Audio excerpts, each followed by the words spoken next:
د تیمم مکمله طریقه ملګرو په دې ویډیو کې به تیمم طریقه هم درته ښیم او تیمم کې څو فرض دي دا به هم درته پکې یم د تیمم نیت هم به درته پکې ښیم او کوم کسان تیمم کولی شي کوم نشي کولی دا هم درته پکې وایم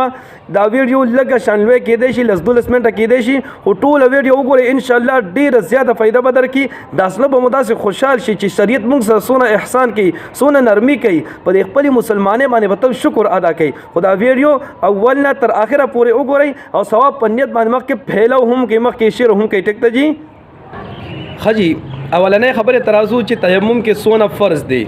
نو ملګرو په تیمم کې صرف 2 فرض دی ښه لومبنی فرض نیت کول د تیمم نیت کول دا پکې فرض دی او دویمه 2 ضربونه هغه خورې له چې 2 ضربونه ورکول دی یو ضرب چې ورکي اب بیا په مخ باندې مسه کول دی او بل ضرب ورکول په لاس باندې مسه کول دی خیر ته تزه طریقه خیمه مسه د مخ او د لاس دا طریقه درته خیم خو صرف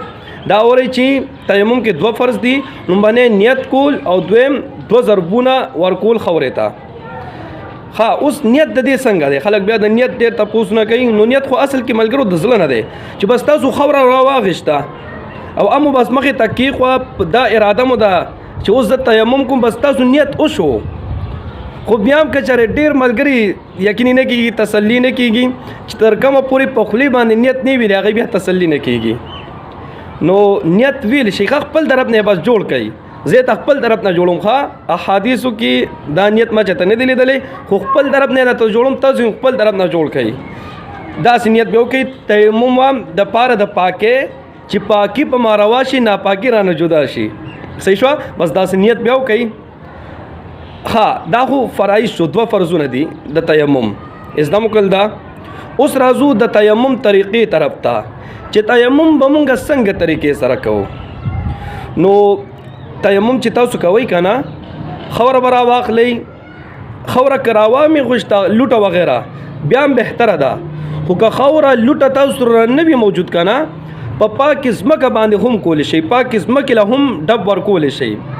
دا 2 ضربونه چې دي دا ځمکې له هم ورکولی شئ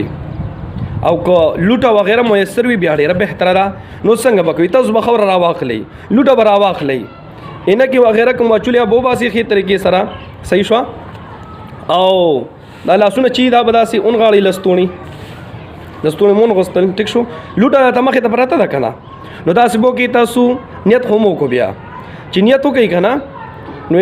لوټه به مخې ته پرته وي که نه لاسونه به داسې ایله راوبغوئ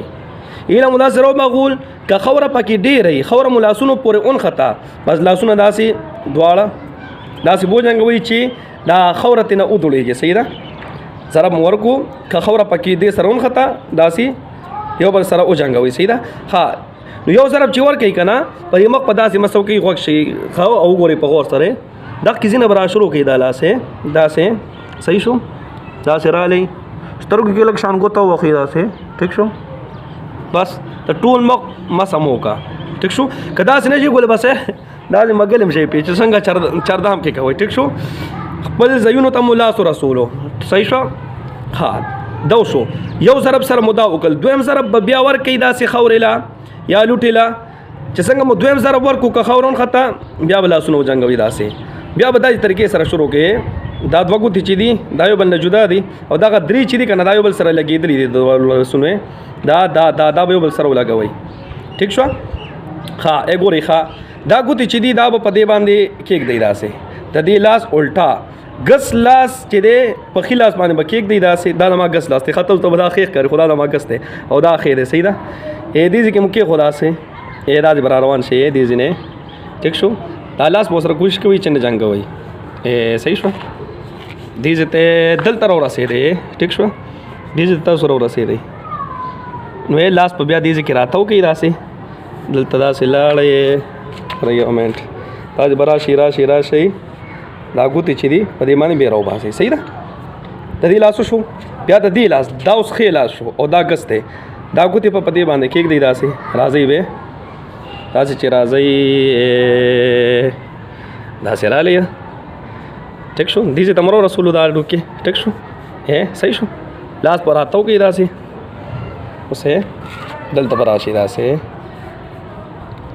په دې ګوتې بس دا ووتلو او که دا څوک نشي کولی که نه ضروري نه چې همداسې طریقې سره بس داسې موکل بیا ډز مو ورکړو خبرې له او بس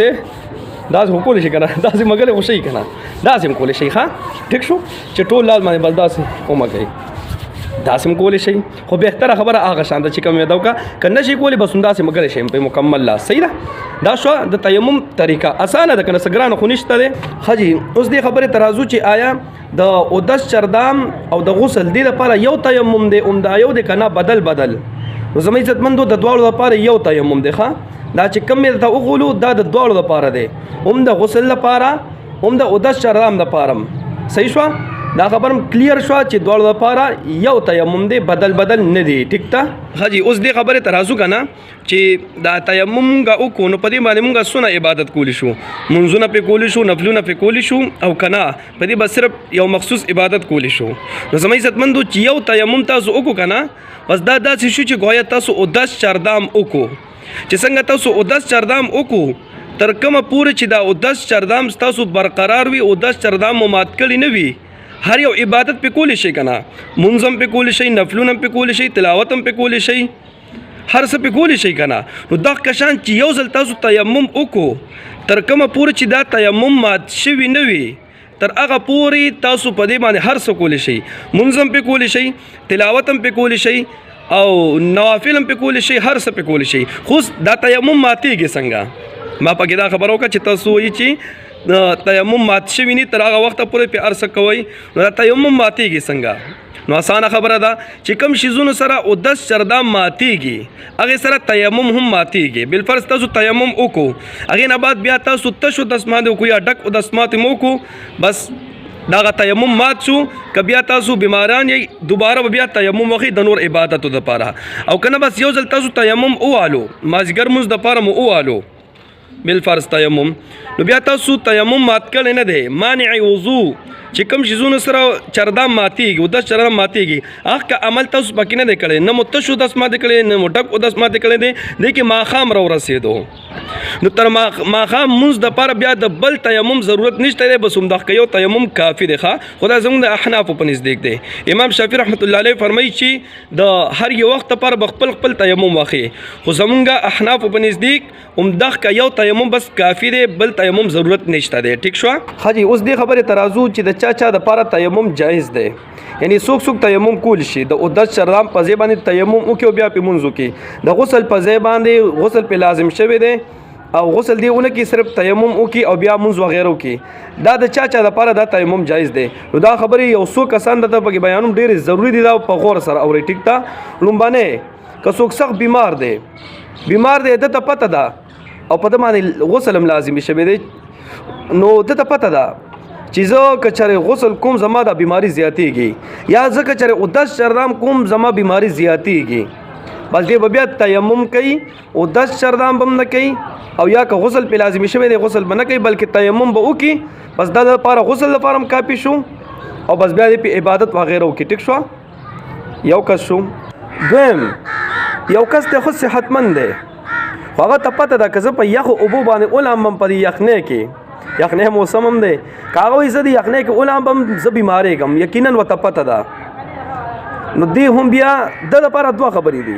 یا خو دې چې ګرمې اوبه دې را پیدا کړي اوبه دې ځان له ګرمې کړي که کور کې ګرموي که نهی خانې ته ځي شرم دې پکې نه کوي ښه بس کور کې د اوبه ګرمې کړي په ګرمو اوبو باندې دې غسل وکړي خو که د ګرمو اوبو واړو انتظام نه برابرېږي بیخي نه په کور کې انتظام شته او نو سره د ګرمو اوبو چته نږدې ځای برابرېږي نو دې هم یا تیمم کولی شي ها او دا د احادیثو هم ثابته ده حدیث شریف کې یو راغلی دی یو کس یو صحابي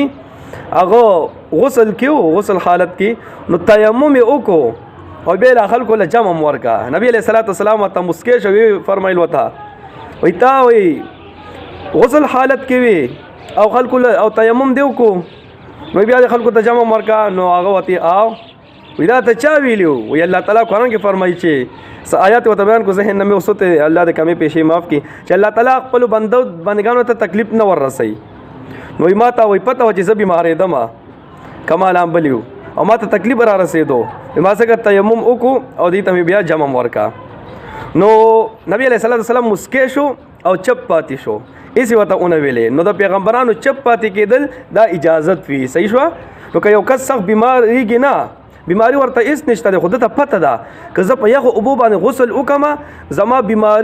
ما ته بیماري لګي بیا به هم دې تیمم کول شي دته بیا اجازت دی. خو اول دغه خبره چې اول به ګرم اوبه ځان له پیدا کوي په ګرمو اوبو باندې به بیا غسل کوي. که ګرمې اوبه ورته نه میسر کېږي نه مهیا کېږي نه میلاویږي ورته نو بیا ولې تیمم کولی شي. 2 کسان شو. دریم یو کس دی بالکل صحتمند دی او اوبونه یریږي نه یخ اوبونه او ګرم اوبونه یریږي نه خو لیکن دی په سفر باندې دی دته اوبه نه میلاویږي. که په سفر باندې دی او که کلي کې دی خو اوبه ورته نه میلاویږي بیخي ورته اوبه یا ورته معلومې نه دي چې اوبه دلته شته دی که نه که نږدې ورسره هم وي خو دته معلومې نه دي چې اوبه کوم ځای کې دي یا معلومې دي ورته خو دی وایي چې ما نه 1 میل په فاصله کې اوبه لرې دي د نه 1 میل فاصله کې اوبه لرې دي اوبه په تېنه دومره لرې دي چې هغې ته 1 میل فاصله ده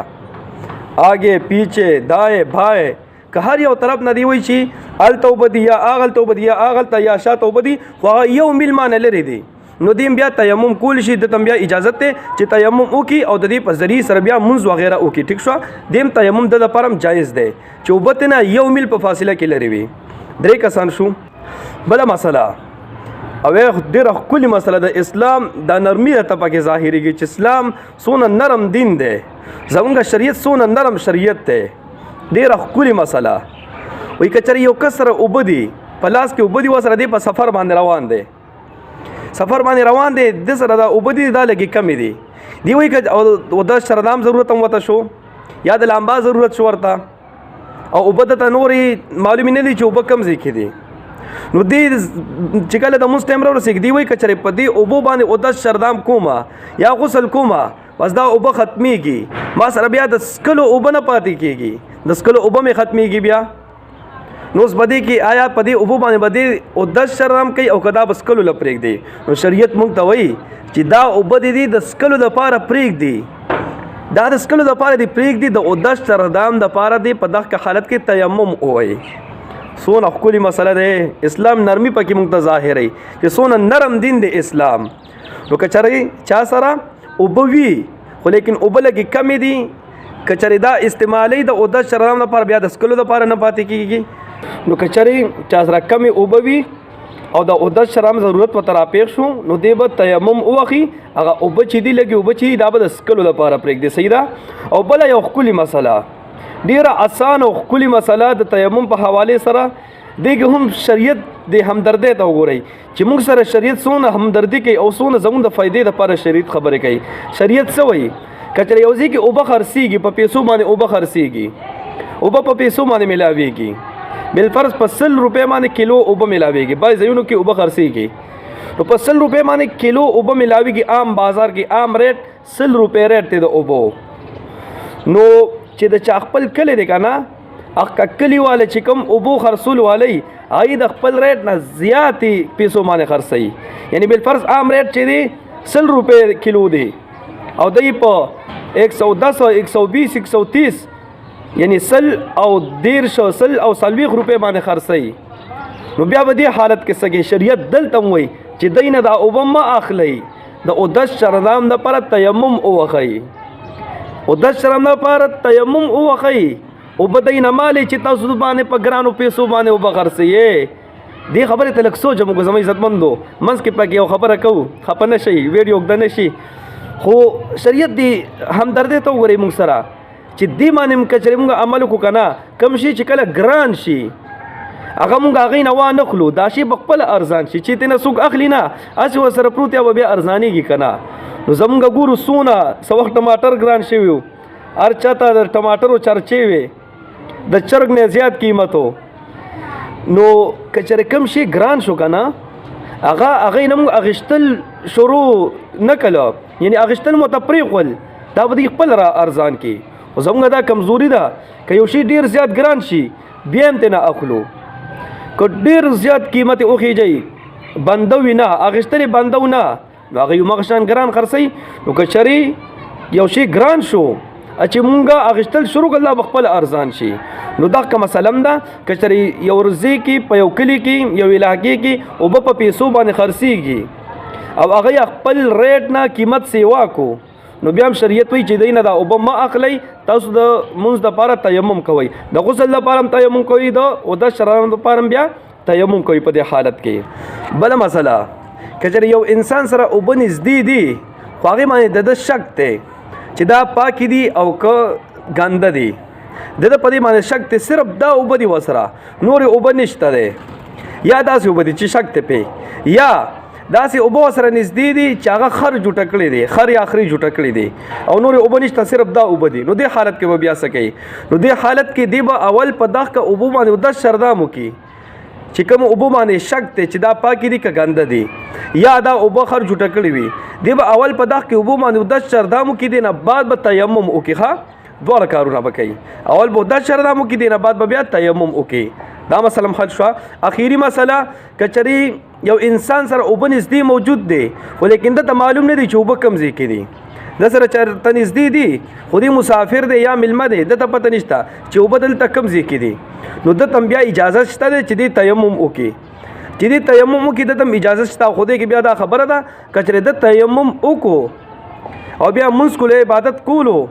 خو دته پته ولګېده یا عبادت نه مخکې ورته پته ولګېده تیمم نه بعد ورته پته ولګېده چې اوبه نږدې دي یا ورته خپله پته ولګېده یا ورته چا خبر ورکړو چې اوبه نږدې دي تا تیمم کړی دی اوبه یې دغلته موجود دي نو د دې خبر ورکولو په ذریعې سره چې چا خبر ورته ورکړو چې اوبه نږدې دي بس تیمم بې مات شي دی به په هغه اوبو باندې بیا اودس شردام کوي ښه او که د خپله هم اوبه صحیح کوي د یعنې تیمم ووالو نو بیا ورته پته نشته دی چې اوبه کوم ځای کې دي تیمم یې ووالو خو تیمم نه بعد دته پته ولګېده چې فلانکي ځای کې اوبه موجود دي اوبه نږدې دي بس تیمم به ډایرکټ مات شي بیا به اودس شردام وکړي صحیح ده بس دا یو څو مسایلو دې کې نور هم تفصیل شته دی نور کسان هم دې باره کې شته چې چا لپاره تیمم جایز دی خو ویډیو بیا ډېره زیاته اوږدېږي که تاسو ته څه مسله پکې راپېښېږي رابطه کولی شئ ما سره هم رابطه کولی شئ د خپل جومات کم امام دی خصوصا خپل امام نه رابطه اخلئ خپل امام سره مشوره کوئ لږ لږ ورنږدې کېږئ کوشش کوئ انشاءالله ستاسو د جومات چې کوم امام دی به ستاسو بهترین رهنمایي کوي ښه که هر مسلک والا دی خپل جومات امام سره مینه ساتئ محبت ورسره ساتئ مسایلو تپوس هغې نه کوئ کوشش کوئ ټیک ته الله رب العزت مو خوشحاله باز ساته دعاګانې کوئ دعاګانې به کوو الله په امان.